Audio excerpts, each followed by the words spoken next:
E abramos nossas Bíblias lá no livro de Lucas, capítulo 15. Texto bem conhecido dos irmãos, dos versos 11 até o verso de número 32.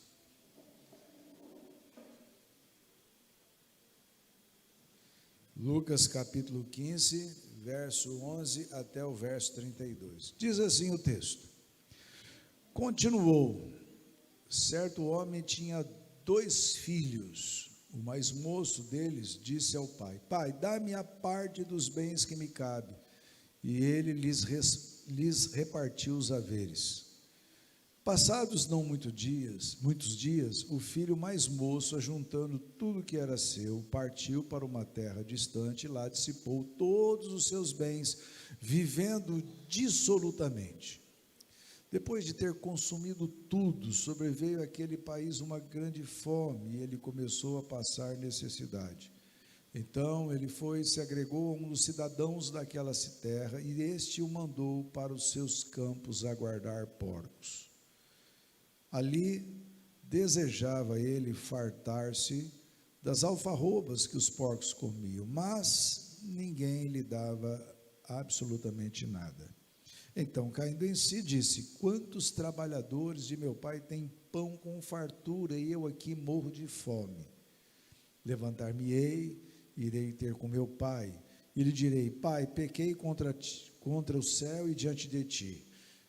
Já não sou digno de ser chamado teu filho, trata-me como um dos teus trabalhadores. E levantando-se foi para o seu pai. Vinha ele ainda longe, quando seu pai o avistou e, compadecido dele, correndo o abraçou e beijou. E o filho lhe disse: Pai, pequei contra o céu e diante de ti. Já não sou digno de ser chamado teu filho. O pai, porém, disse aos seus servos: Trazei depressa a melhor roupa, vestiu, ponde-lhe um anel no dedo e sandálias nos pés. Trazei também e matai um novilho cevado, comamos e regozijemo-nos, porque este meu filho estava morto e reviveu, estava perdido e foi achado. E começaram a regozijar-se. Ora, o filho mais velho estivera no campo, e quando voltava, ao aproximar-se da casa, ouviu músicas e as danças. Chamou um dos criados e perguntou-lhe o que era aquilo. E ele informou: Veio teu irmão e teu pai mandou matar os novilhos cevados, porque o recuperou com saúde. Ele se indignou e não queria entrar. Saindo, porém, o pai procurava conciliá-lo. Mas ele respondeu a seu pai: Há tantos anos que te sirvo sem jamais transgredir uma ordem tua, e nunca me deste um cabrito sequer para alegrar-me com os meus amigos. Vindo, porém, esse teu filho, que desperdiçou os teus bens com meretrizes, tu mandaste matar para ele o novilho cevado. Então lhes respondeu o pai: Meu filho, tu sempre estás comigo, tudo que é meu é teu. Entretanto, era preciso que nos regozijássemos e nos alegrássemos, porque esse teu irmão estava morto e reviveu, estava perdido e foi achado. Amém? Pai querido, nesse momento, toma os nossos corações e os nossos lábios para proclamar a Tua palavra, que ela chegue profundamente aos nossos corações, em nome de Jesus, amém. Queridos, quantos sermões vocês já ouviram sobre este texto ou esta perícope? Quantas lições preciosas nós aprendemos com os ensinamentos extraídos desse texto que fala sobre o filho pródigo, a parábola do filho pródigo. Hoje, queridos, nós falaremos também, mais uma vez, digo mais uma vez que eu já preguei sobre esse texto algumas vezes, mas eu quero falar mais uma vez a respeito desse texto, não aqui fazendo uma exegese profunda do texto, não procurando fincar-me em alguns elementos teológicos extraídos de uma pesquisa mais profunda, mas de alguns detalhes do texto que nós podemos observar e aplicá-los de uma forma direta ao nosso coração. Hoje nós falaremos dos dramas da vida cristã, os quais foram vivenciados pelos personagens, entre os dois filhos, do texto, os quais também nós enfrentamos no nosso cotidiano. Bom, e o primeiro drama, o drama, é o único drama. O drama que nós podemos ver aqui é o drama do pecado. Amados, o pecado, ele destrói, ele corrói como câncer, ele afasta-nos de Deus. Haviam dois filhos, um fica e o outro sai. Nós vemos que o mais novo, ele revela o pecado da rebeldia. Ele disse assim: Pai, dá-me tudo toda a minha posse, todos aqueles meus bens que me pertencem por herança, eu vou embora da tua casa. E a palavra de Deus nos diz que ele foi para um lugar muito distante mesmo, a ponto de praticamente não dar mais notícias à sua família, se estava vivo ou se estava morto. Mas uma coisa é impressionante, que seu pai nunca deixou de esperá-lo de volta. Mesmo pelo seu pecado e rebeldia, o seu pai tinha as esperanças que ele voltasse para o seio da família, até aquele dia que ele apontou lá no horizonte, o seu pai correndo foi abraçá-lo e beijá-lo, e fez uma grande festa para ele. Mas ele era um filho rebelde. Mas e o filho que ficou? O filho que ficou, meus irmãos, ele revela, entre aspas, obediência. A palavra de Deus nos diz ali nos finais dos versículos, no versículo, se não me falha a memória aqui, me falha a memória não, versículo 29, ele diz assim: há tantos anos que te sirvo sem jamais transgredir uma ordem tua. Olha só, há quantos anos que eu te sirvo sem jamais transgredir uma ordem tua, e nunca me deste o quê? Um cabrito sequer para alegrar-me com os meus amigos. Aí o pai dele fala assim: meu filho, você não se alegrou porque você não quer, o que é meu é teu. Você poderia ter feito isso. Mas esse irmão, ele estava distante, ele estava perdido, e ele foi achado. Ao invés dele poder alegrar-se com a volta do irmão, ele se entristeceu. Esse episódio nos lembra de crentes que ficam na igreja. Aqueles crentes que eu digo assim, são fiéis crentes, são crentes verdadeiros, convertidos, e crentes que abandonam a igreja por são rebeldes, mas depois de uma longa data eles acabam voltando, se voltarem. Mas a gente sempre espera, e as nossas orações é para que eles voltem um dia, e nós devemos fazê-lo de forma incansável.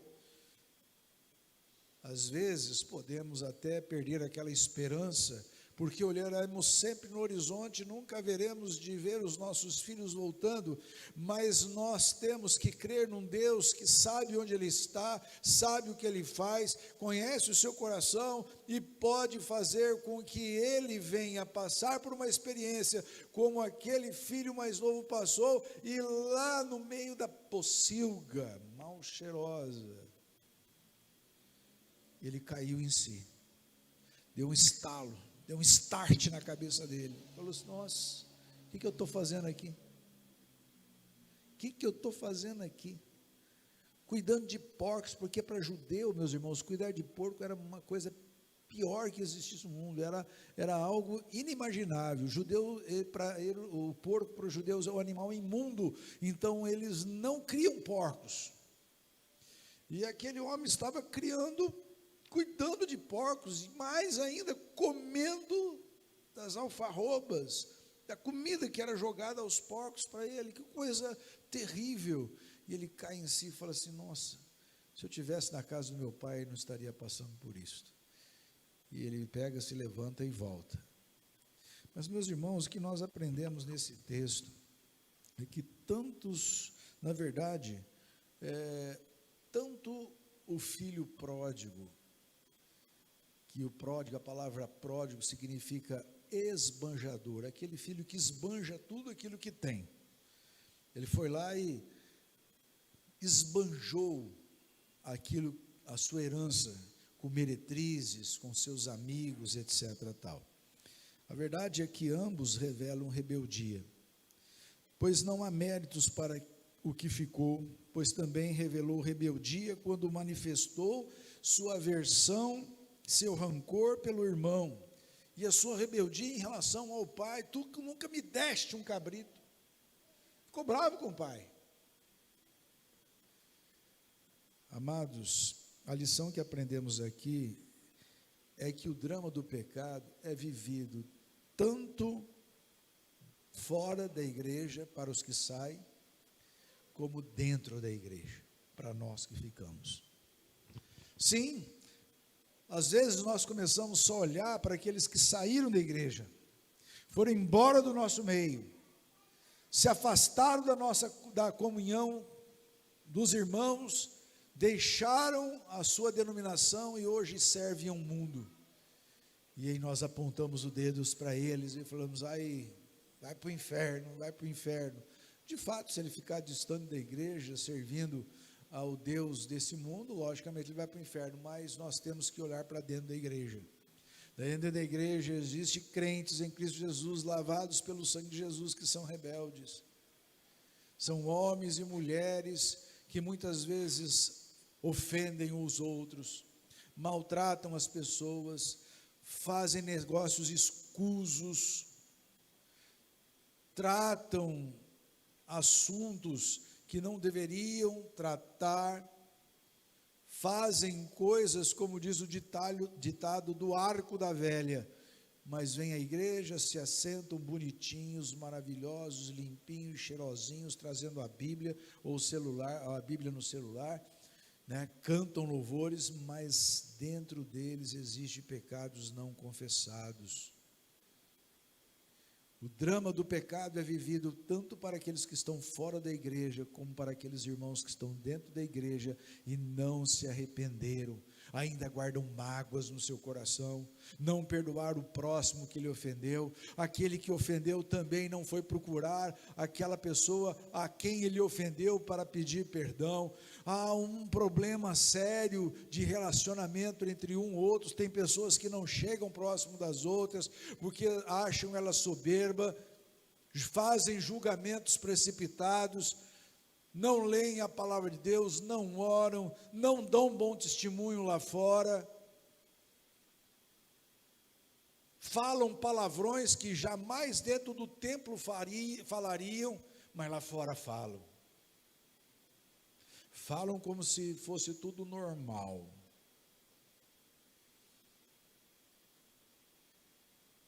Fazem coisas que não são dignas de cristão.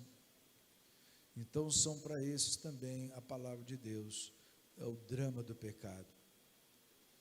Logicamente, ainda nós temos a oportunidade de estarmos mais próximos à pregação da palavra e ouvi-la e aplicá-la no nosso coração de tal forma que nós venhamos nos quebrantar, sabedores que aqueles que estão distantes têm mais dificuldade disso porque não estão ouvindo, mas um dia a palavra lhes chegará ao coração, através de rádio, televisão, ou de um colega de trabalho, ou de uma situação que ele atravessar, ele vai encontrar alguém para lhe falar de Jesus, e nós torcemos para que isso aconteça, para que um dia ele volte ao redil de onde saiu, e assim possa novamente comungar conosco. Mas nós também temos que nos preparar aqui dentro. Porque às vezes, meus irmãos, quando uma pessoa se converte, nós nem lhe damos um abraço, nem lhe damos as boas-vindas como os crentes. Às vezes eu vejo pessoas que se decidem por Jesus, se colocam à porta, tem crentes que passam próximo dela, nem lhe cumprimentam, não lhe dão um abraço, falam assim: olha, parabéns pela sua decisão. Muito obrigado por ter escolhido a nossa igreja para você comungar com Deus conosco. Eu estou aqui para te servir, e se precisar de mim, conte comigo. Mas nós temos que ser amáveis. Hoje nós estamos falando, às vezes nós somos acolhedores, mas não somos amáveis. Nós precisamos ser tanto acolhedores quanto amáveis. Pessoas que se preocupam com o outro, que aprendam o nome daquele que chegou na igreja e decidiu-se por Jesus. Eu te pergunto, você conhece todos os membros dessa igreja? Você sabe o nome de cada um deles? Pois é, às vezes o pastor sabe, mas é uma dificuldade. O Davidson eu não vou falar nada, porque o Davidson, eu vou dizer, para lembrar até o meu nome, de vez em quando ele patina, né, Davidson? Não é verdade? O Davidson é o presbítero da igreja aqui, ele tem um problema com nomes, tem hora que o nome some da cabeça dele. Mas, irmãos, nós precisamos. Quantas vezes você já visitou um irmão na fé? Quantas vezes você já procurou um irmão e disse, olha, conte comigo? Quantas vezes você já chorou com seu irmão? A Bíblia diz assim, alegrai-vos com os que se alegram e chorai com os que choram. Às vezes nós nem nos alegramos pelas bênçãos que eles recebem, como também não choramos nos momentos da sua dor. Nós vivemos uma apatia espiritual dentro da igreja. Isso precisa ser corrigido com um avivamento nos nossos corações, aonde o nosso coração começa a arder de paixão, não somente por Deus, mas por o nosso próximo, porque amar a Deus e não amar o próximo, então você não está cumprindo os mandamentos do Senhor, que resume-se em 2, você também tem que amar o próximo. A lição que aprendemos aqui, que o drama do pecado é vivido por mim e por você, e por aqueles que um dia estiveram conosco. É fácil julgar os que se retiraram do nosso meio, dos que os que ficam no nosso meio. Nem sempre o mais velho de idade espiritual significa que é o mais forte, o suprassumo da espiritualidade. Pelo contrário, pode estar vivendo o drama do pecado, do distanciamento de Deus, como o que está longe da igreja. Talvez você esteja dentro da igreja e esteja tão distante de Deus quanto aquele que deixou o nosso convívio. É verdade.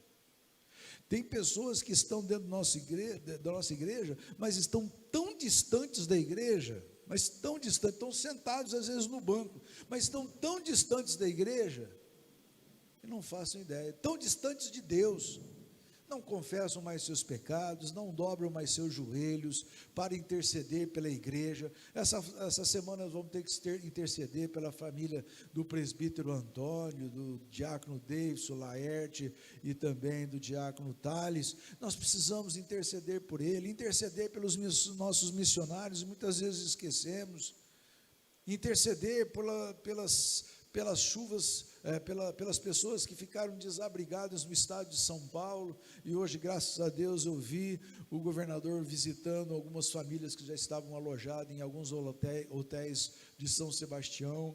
Irmãos, como é agradável poder a igreja ajudar, fazer alguma coisa pelo bem, pelo próximo.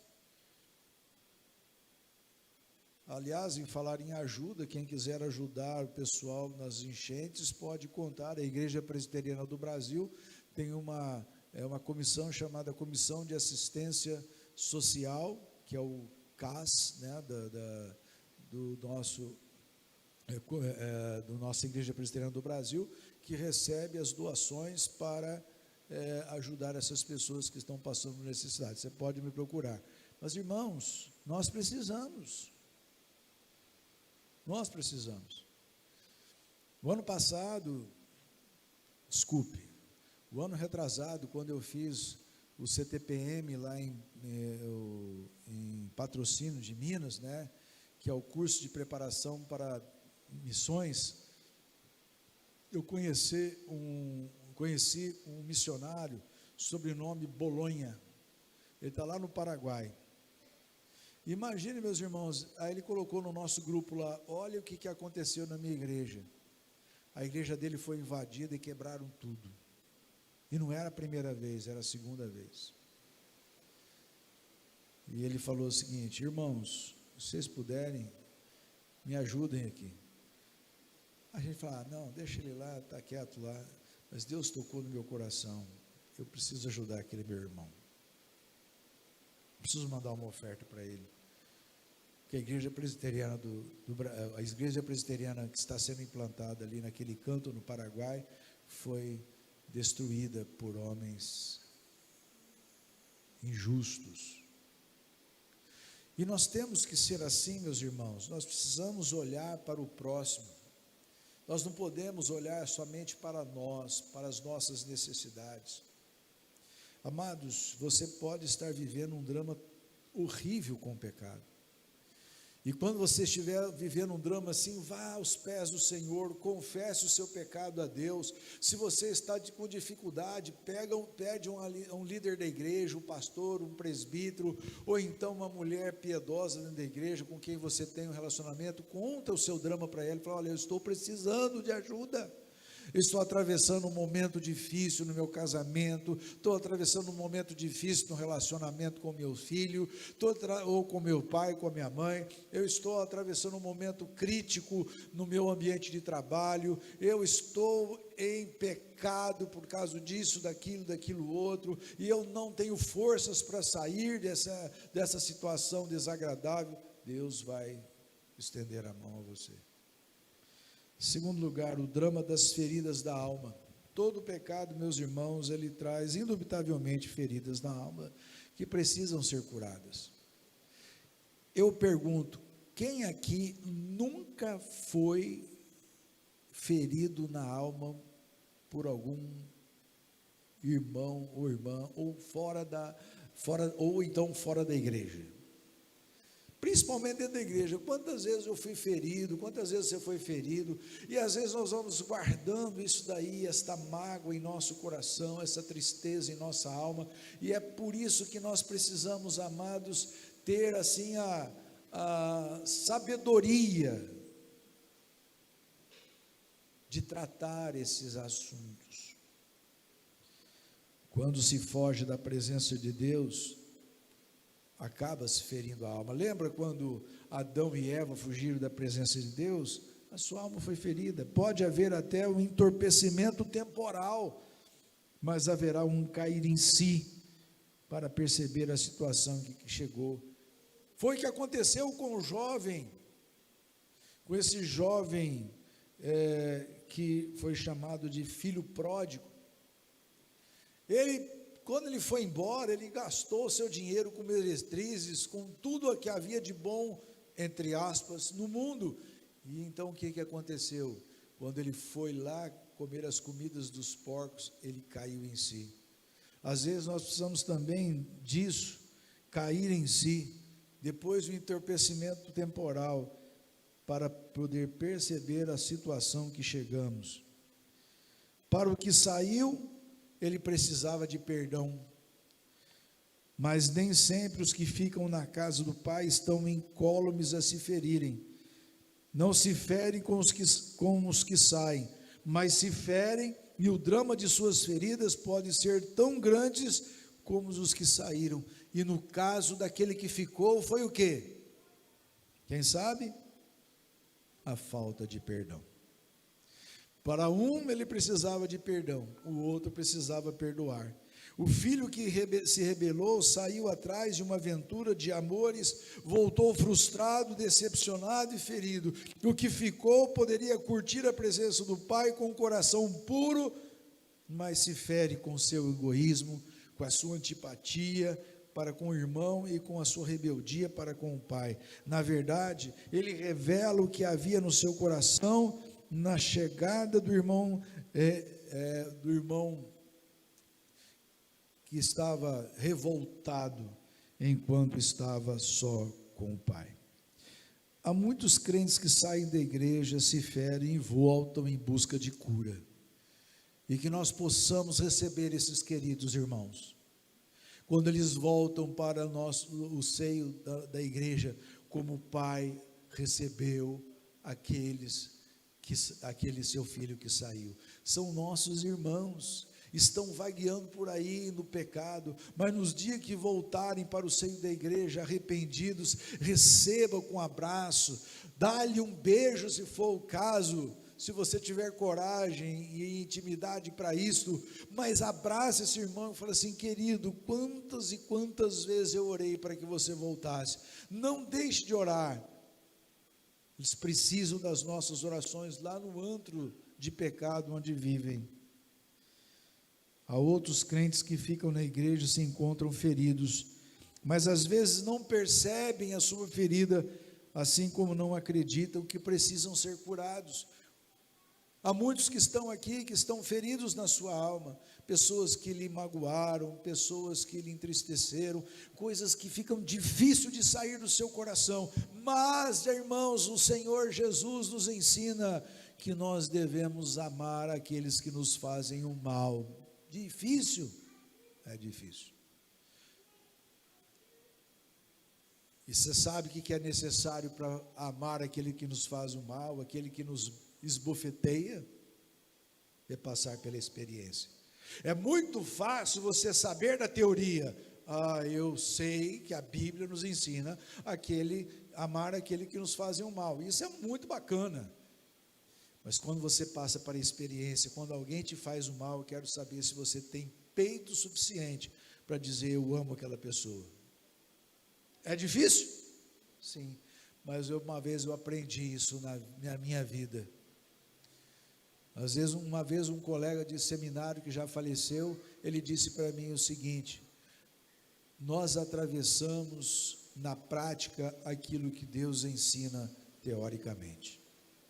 Deus nos ensina a teoria, mas a teoria não é para ficar apenas na nossa mente, é para passarmos experiência. E quando você estiver passando por experiências profundas, lembre-se que Deus está permitindo que isso ocorra, porque Ele quer algo da sua vida, Ele quer o seu crescimento.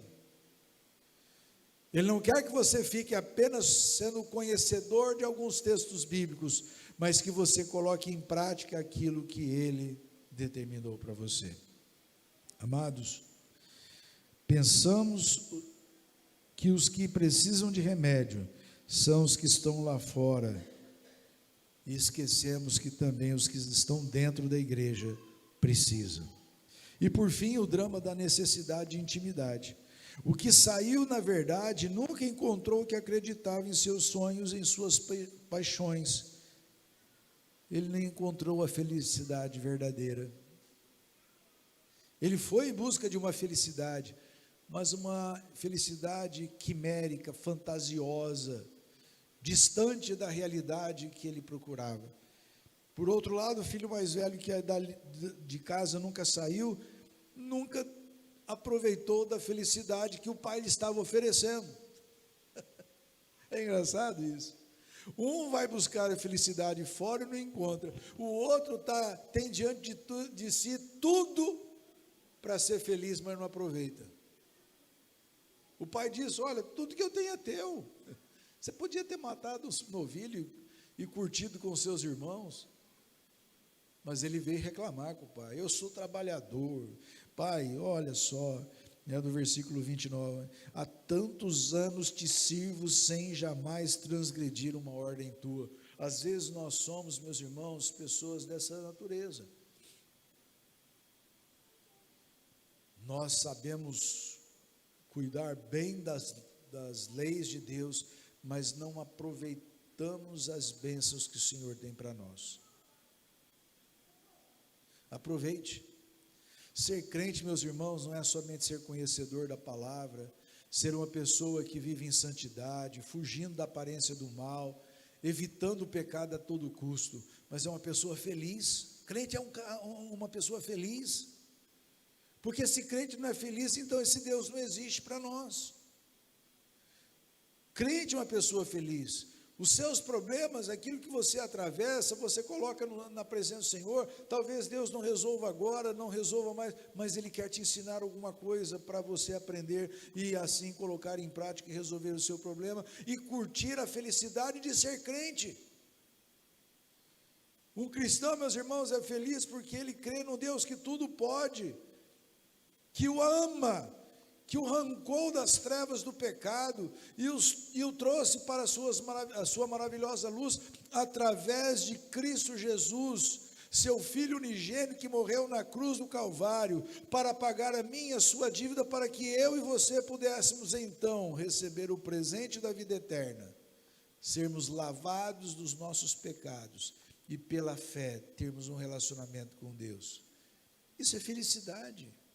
Por isso que crente, meus irmãos, busca a igreja, busca a comunhão dos santos, busca a leitura da palavra, busca a intimidade com Deus em oração. O crente verdadeiro, meus irmãos, é aquele que vive uma vida feliz, que recebe bênçãos sem medida.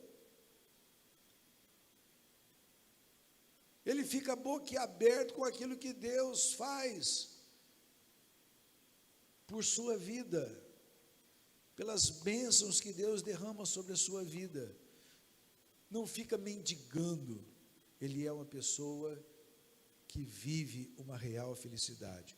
Mas tem crente que não sabe viver essa felicidade dentro da igreja. É aquele camarada que vive sempre com o seu rosto fechado, não dá um sorriso, não esboça a felicidade de Cristo, a alegria de Cristo em nossos corações, que é a nossa força. Nós precisamos ser amáveis, felizes, porque Cristo habita em nós. O diabo já não tem poder na nossa vida. A palavra de Deus diz que quem habita em nós é o Espírito Santo. Nós somos templo do Espírito Santo, fomos preparados para isto, e isto é um privilégio que Deus nos dá. Então aproveite essa oportunidade que Deus lhe deu de ser um templo do Espírito Santo, um homem e uma mulher de Deus, e seja feliz, aproveite das bênçãos que Deus tem para te dar. A palavra de Deus diz assim: invoca-me e te responderei, anunciar-te-ei coisas grandes e ocultas que não sabes. A palavra de Deus ainda nos diz que Deus sabe tudo aquilo que pedimos ou pensamos segundo o seu poder que opera em nós. Deus vai nos dar bênção sem medida. Isso é sinal de felicidade. Olha, eu vou receber. As coisas estão ruins, mas eu vou receber. Eu vou receber. Deus tem o melhor para os seus. Deus sempre tem o melhor, mas aproveite. O filho pródigo não aproveitava, mas quando voltou, aproveitou. E o filho que estava em casa ficou com ciúmes do filho pródigo que voltou, e o pai estava lhe dando uma festa. E ele tinha tudo para aproveitar e não aproveitara até então. Amados, o filho mais velho, que nunca dali saiu, nunca se deleitou com a presença do pai. Às vezes, estamos inseridos num contexto religioso, mas não desfrutamos da companhia do pai. Nos ferimos com pequenas pedras que estão no nosso caminho. Permanência não significa que estamos em sintonia com o pai. Nem sempre o fato de você frequentar a igreja significa que você está ligado ao pai. Tanto o que saiu quanto o que ficou, eles precisavam de cura.